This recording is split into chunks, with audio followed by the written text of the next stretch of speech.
Hello from Star Television Network in Freetown. Welcome to our local news bulletin.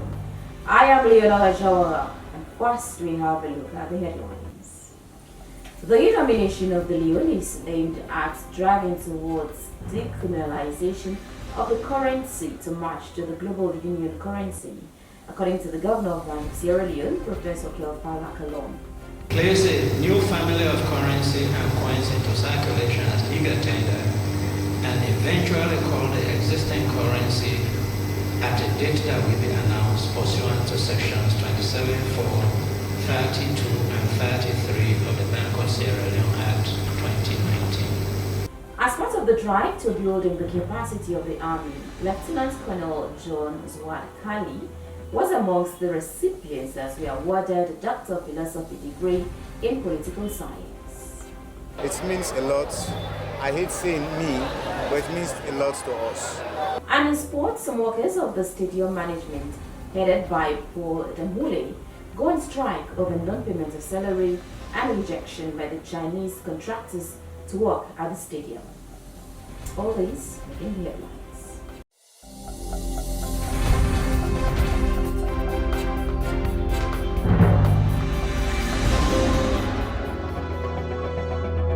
Let's now get you the news in detail. The governor of the Bank of Sierra Leone, Professor Kelfala Kalon, at a Wonder Veritas economic dialogue on the theme Redomination of the Leone and its economic impact, has said the redomination of the currency is aimed at driving towards decriminalization of the currency to match the global union currency. Rating Thomas report.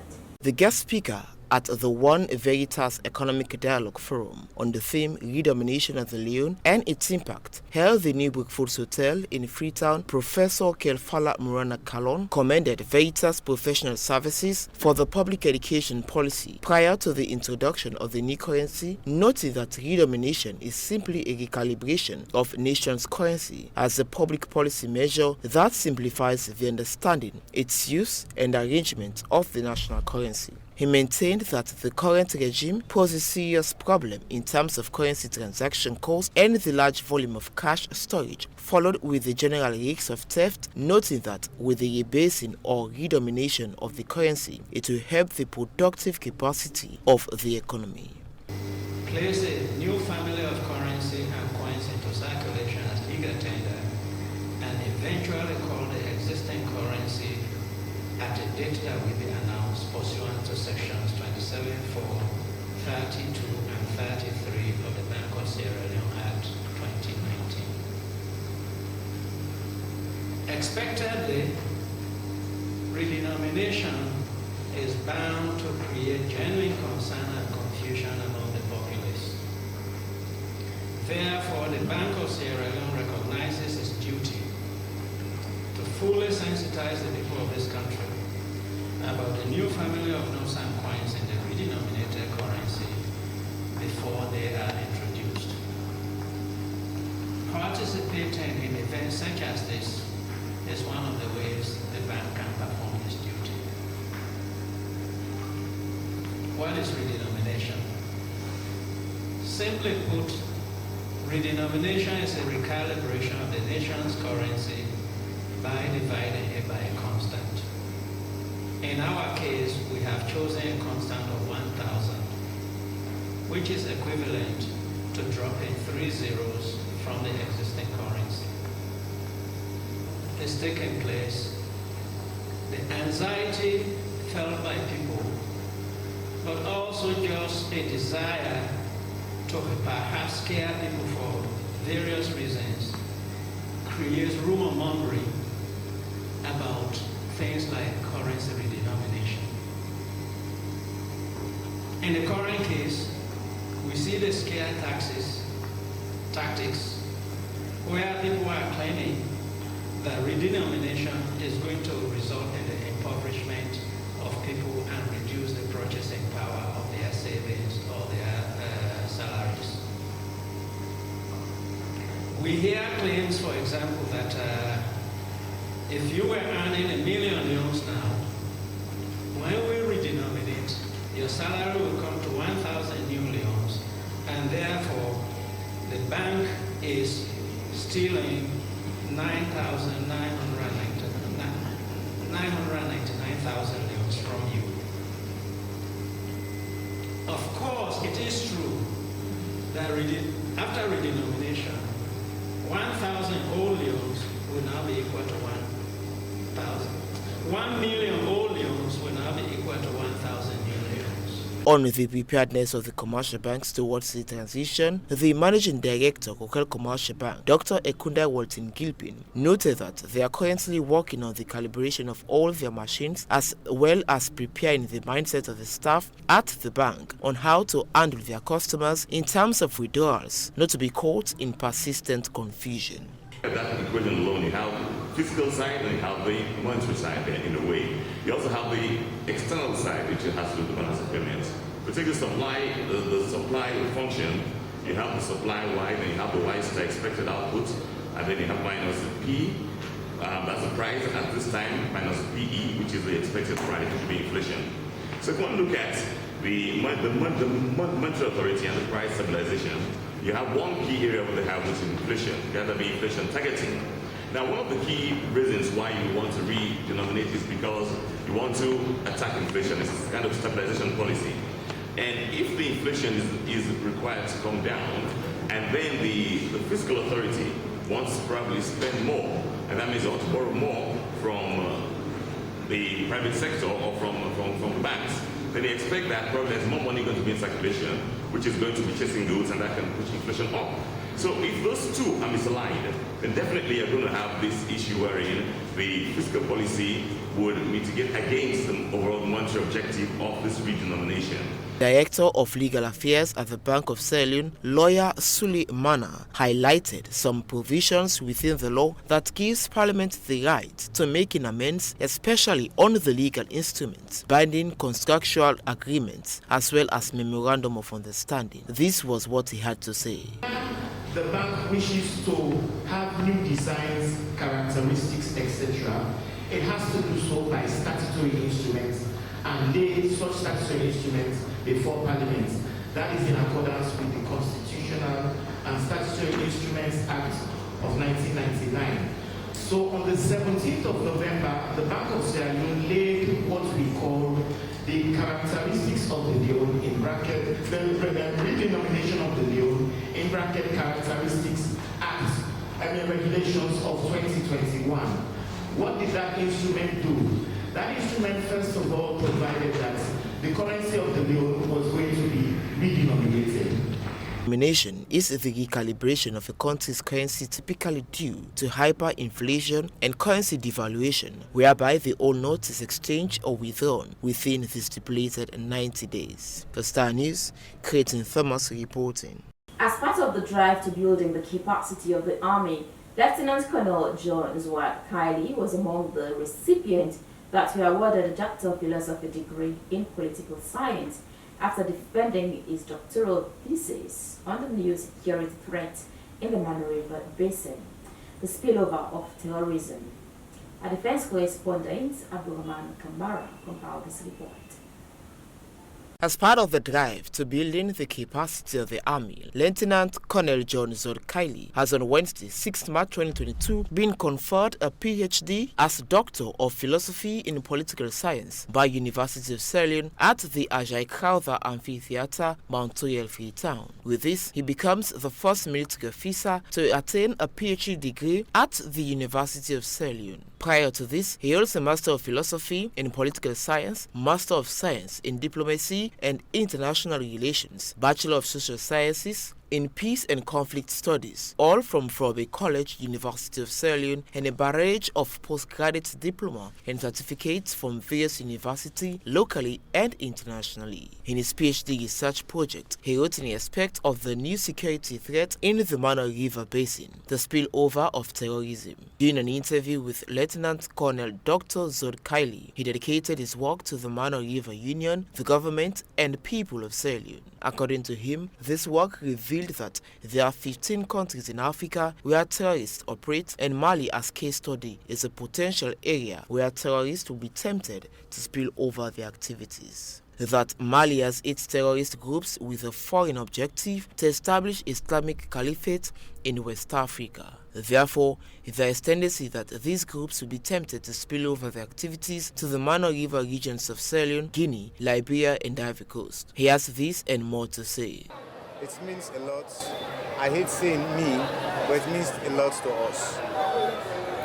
Because the degree in question, I should say, the Mano River Union, the government, and the people should take ownership. So therefore, it means a lot to us. You may have heard from the Dean of the School of Postgraduate that my major is Doctor of Philosophy in Political Science, and an option, that is the new security threat in the Mano River area basin, a case of the spillover of terrorism. That was my objective. And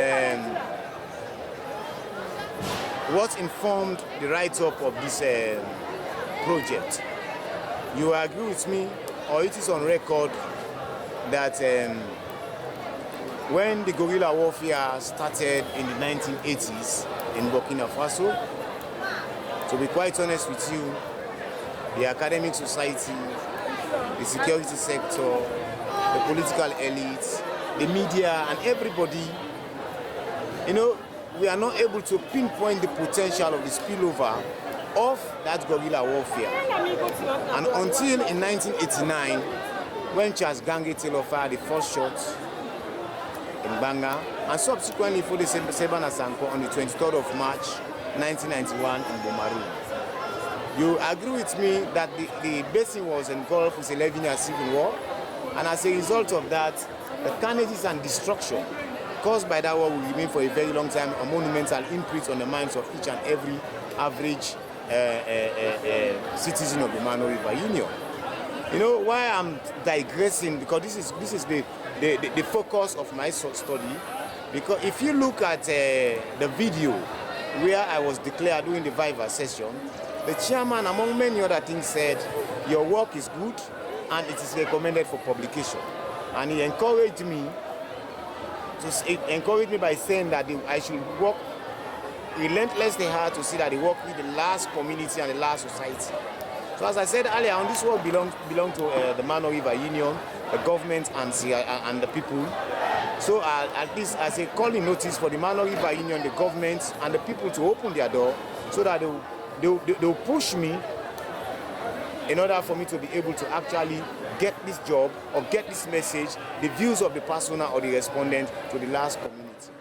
But how does Lieutenant Colonel Dr. Kylie intends to put this work into perspective in order to meet its objectives? He confirmed and emphasized that he intends to partner with like-minded people to put his project into effect. Also, to approach the Mano River Union in order that they take complete ownership of his work. Hence, the case study is the Mano River Basin. He further encouraged the media to showcase and promulgate this message far and wide until it meets the said objectives of his project. Let's hear from him. Dr. Zod Kylie confirmed that he has no intention of leaving the Republic of Sierra Leone Armed Forces, and he stated, I am ISLAF all the way, and except otherwise, I intend to serve ISLAF to the fullest. He also acknowledged receiving support from senior members of ISLAF and also a partial grant from the government of Sierra Leone for his study, and therefore expressed his appreciation to them, and he considers it as an immoral conduct to leave the Republic of Sierra Leone Armed Forces after all the aforementioned support, he further stated. He thus ended by calling on press and government of Sierra Leone to consider that there is a threat that we should be proactive about and try to strategize so that we do not make the similar mistake that's happening in 1989 and 1991 in the Mano River Basin. For Star News, Creighton Thomas reporting. In case you've just joined us, you're watching the local news bulletin here on Star TV. Now, Budget Advocacy Network, together with its partners, has engaged members of Parliament on Sierra Leone debt situation and the special drawing rights, which they say they're calling for debt relief, cancellation, transparency, and accountability at a meeting held in Parliament. Maya Smile was there and she found in this report.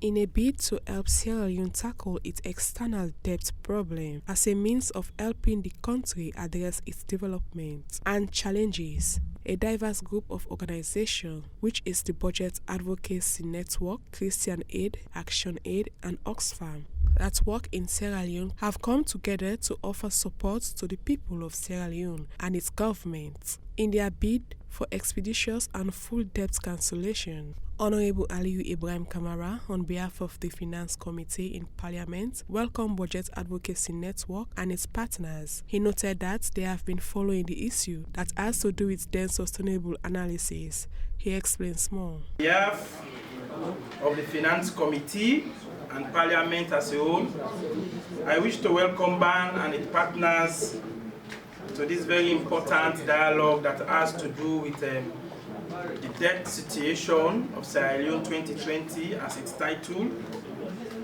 of the country, and also the advocacy for its complete cancellation. As a result of that, we have been following the issue that has to do with debt sustainability analysis.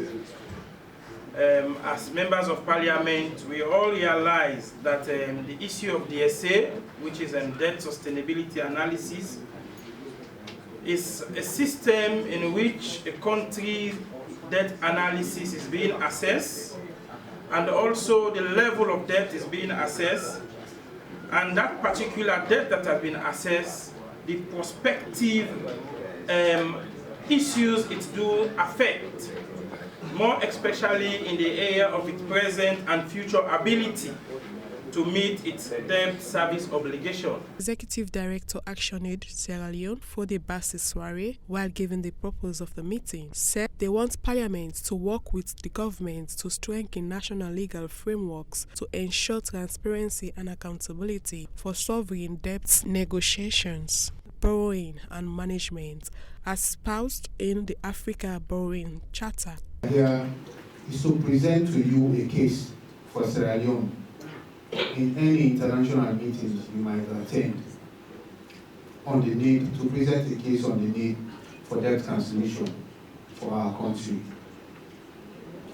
We are also here to present a case for you to help us present a case at the ECOWAS Parliament for ECOWAS to push for regional debt cancellation using Sierra Leone as a case study. And also want you to sign and share an online petition that we're going to launch today with members of the Honorable House and also with your constituencies.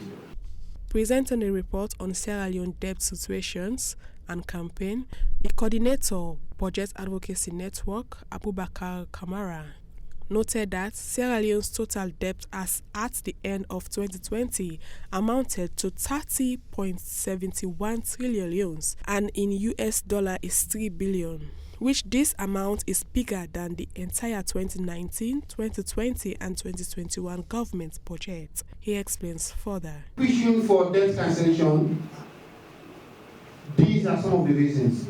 Firstly, as of 2020, our total public debt is 30.71 trillion. So in US dollar, we are talking around 3 billion United States dollars. And then we just subtly try to give it some face. That if you put together the entire 2019 budget, the entire 2020 budget, the entire 2021 budget, that amount which we have to pay is bigger than all of them put together. On behalf of the Chairman Finance Committee of Parliament of Sierra Leone and also the Executive Director Action Aid, I want to launch the Sierra Leone Debt Situation 2020. Admire Samai reporting for Star TV News. Orange Sierra Leone has on Thursday 7th April launches the 4th edition of the Orange Social Venture Prize Project at their headquarters, IMAT, in Freetown. Elton John compiled this report, read by Alfie Bani. Orange Sierra Leone has today launched the 4th edition of the Orange Social Venture Prize Project at their headquarters at IMAT in Freetown. At the launching ceremony, the head of public relations, Orange Sierra Leone, Annie Wonikata, gives brief explanation as to why the OSVP was initiated and how Sierra Leoneans have benefited. According to her, Orange Sierra Leone initiated the Orange Social Venture Prize to reward the best technological projects with positive impact and solution to social challenges, mainly in the field of education, health, agriculture, mobile payment of sustainable development in Africa and the Middle East. She furthered that the competition is organized annually in all 17 Orange affiliates in OMEA, and that the 3 winners from each of the 17 countries gets an opportunity to compete in a grand international contest where 1 out of the 51 contestants emerges as a winner and bags a whopping sum of 25,000 euros. We are thrilled and excited to have you here this morning to witness the press launch of the 4th edition of Orange Social Venture Prize, OSVP, in Sierra Leone. As a mobile telecoms company, Orange is positioned to be the lead digital partner for startups in Africa and the Middle East. This is why Orange Middle East and Africa, OMEA, initiated OSVP 12 years ago to reward the best technological projects with positive impact and solutions to social challenges, mainly in the fields of education, health, agriculture, mobile payments, or sustainable development in Africa and the Middle East. The competition is organized annually in all 17 Orange affiliates in OMEA. The 3 winners from each of the 17 countries gets an opportunity to compete in a grand international contest where 1 out of the 51 contestants emerges as the winner. The international winner bags a whopping sum of 25,000 euros. Orange Sierra Leone joined the OSVP Challenge in 2019, 3 years to OMEA family. We have successfully held 3 national competitions in 2019, 2020, and 2021 respectively. The 2019 winner Aminata Kande and the 2020 winner Bayoture won 10 million and 20 million leons respectively to support the growth of their businesses.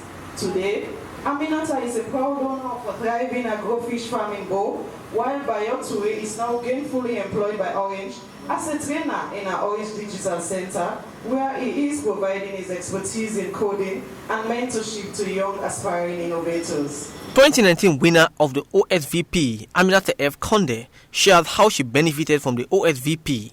Orange came very handy. I did not only win the money, but I also gained a lot of attention from people throughout the country, and the money as well boosted my business as I was only having 1 pond before the competition, but now I have 9 fish ponds with 10,000 fish. Orange for the OSV, and I also want to encourage the other entrepreneurs that might be coming from the money this year, and it's a huge money, 100 million. It will take you far if you really manage it. And please, please, young people, let's prove it, because they are giving more young people and women. Let's prove them, say yes, we can do it. Because we have been saying they are not giving us they are not giving us the responsibility, they are not giving us the space. Please, when they give you the space, prove yourself. Prove yourself that they can know that yes, we can do it. And for we the women, let's stand up, because women, they always say we are lagging behind. Let's prove to them. Like for me, I always say for like women, we need to do more, because most times, like personalized basis, if I put out application for program. She ended up by encouraging women to be part of the OSVP and prove that they can do it. 2020 winner of the OSVP, Mbayo Toure, said because of OSVP, he now has 40 acres of land where he plants rice. Mohamed Kalon of the marketing department wrapped up the event by thanking the organizers, the winners, and all attendees of the launch. For Star TV News in Freetown, compiled by Hilti John, read in the studios by Alfie Barry. And to round up the news bulletin, we see what's happening in the sporting world as some workers of the stadium management headed by Paul Damule have gone on strike over condition of non-payment of salary. According to them, for the past 17 months, they have gone without salary and have been rejected by the Chinese contractors to work at the stadium. Wilson John has more.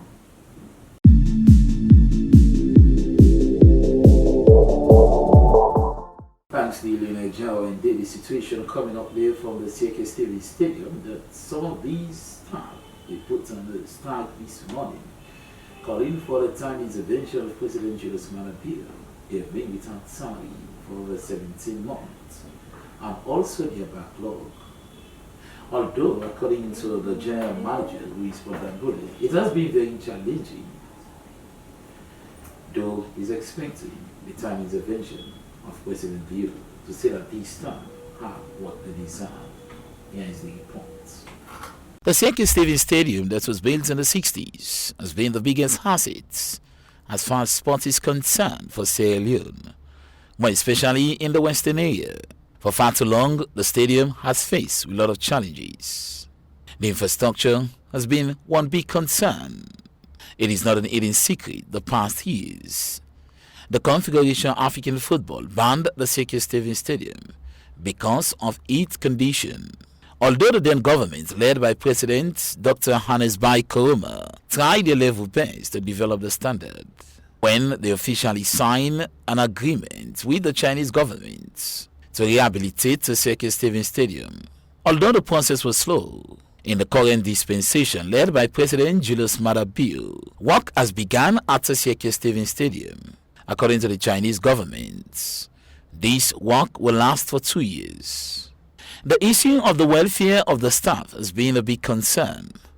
Early hours of this morning at the CK Stevens Stadium, there was a peaceful strike by staff of the CK Stevens Stadium for their salary for over 17 months and their gratuity. According to these staff at the CK Stevens Stadium, 17 months now, no salary. And they have been thrown at the CK Stevens Stadium by the Chinese government contractors, who has the responsibility to rehabilitate the stadium, although it is a grant of $40 million.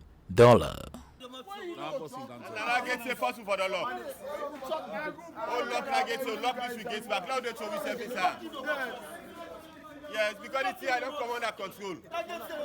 Now, at 17 months, we don't get some money on day. At least 17 months, they pay you all. Some money they get people down there for pay them for house before they start to. If not, somebody don't get money for paying the landlord. Understand? When you're 7 months, you don't pay me. Some don't take 25 years. Some don't take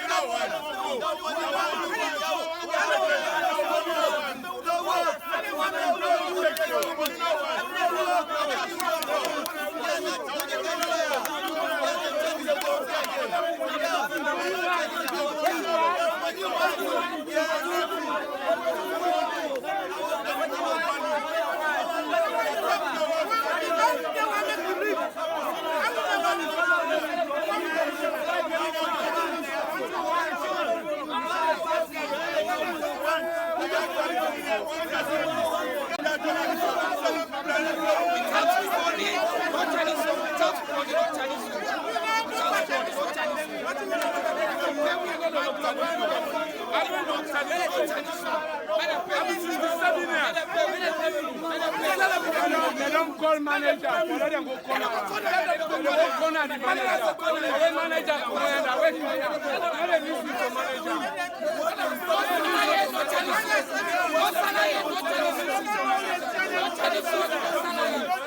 These workers has called on the timely intervention of President Julius Maada Bio to pay them their backlog of 17 months and their gratuity. Paul Dambule has been very instrumental at the CK Stevens Stadium. Since his appointment, he has upgraded the standard.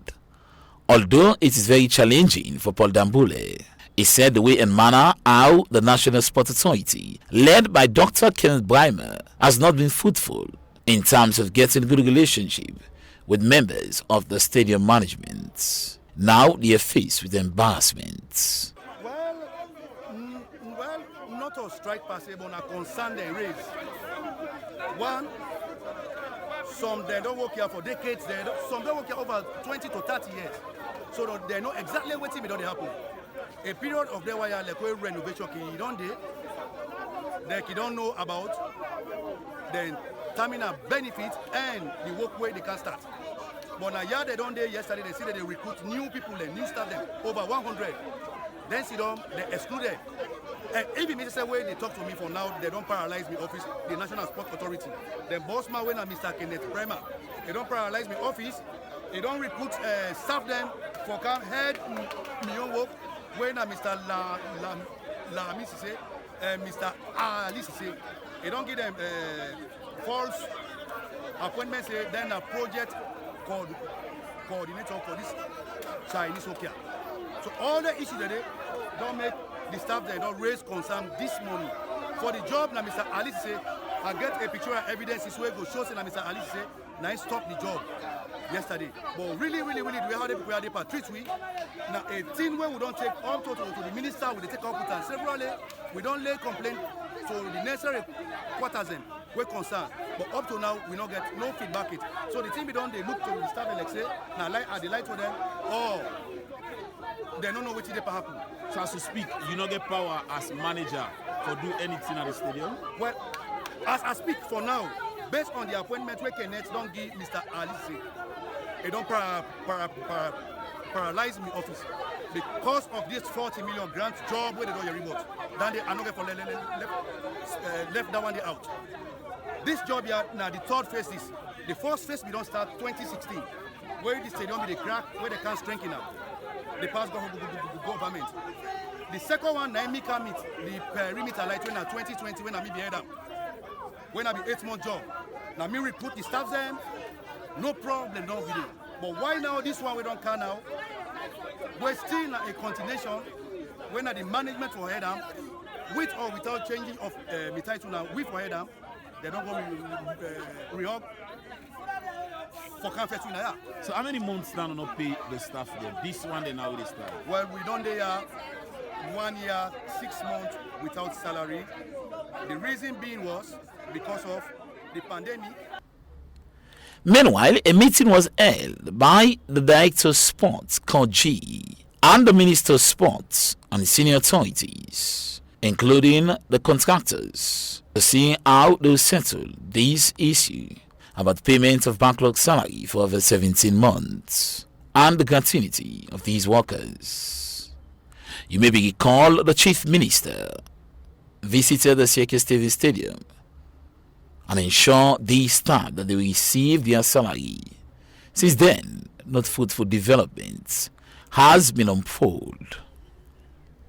For Star TV Sports in Freetown, I am Hilton John reporting. So this was the situation at the Sieke Stevens Stadium, early hours of this morning. We are still waiting to get from the government top officials. We hope that President Biya will intervene. It's very challenging. Not easy, 17 months without a salary, especially in this difficult period. The remains of the former Director of Sports, Ibrahim Bangura, will be laid to rest on Sunday. More details will be coming up in our next news bulletin. So that's all for sports. For today's news.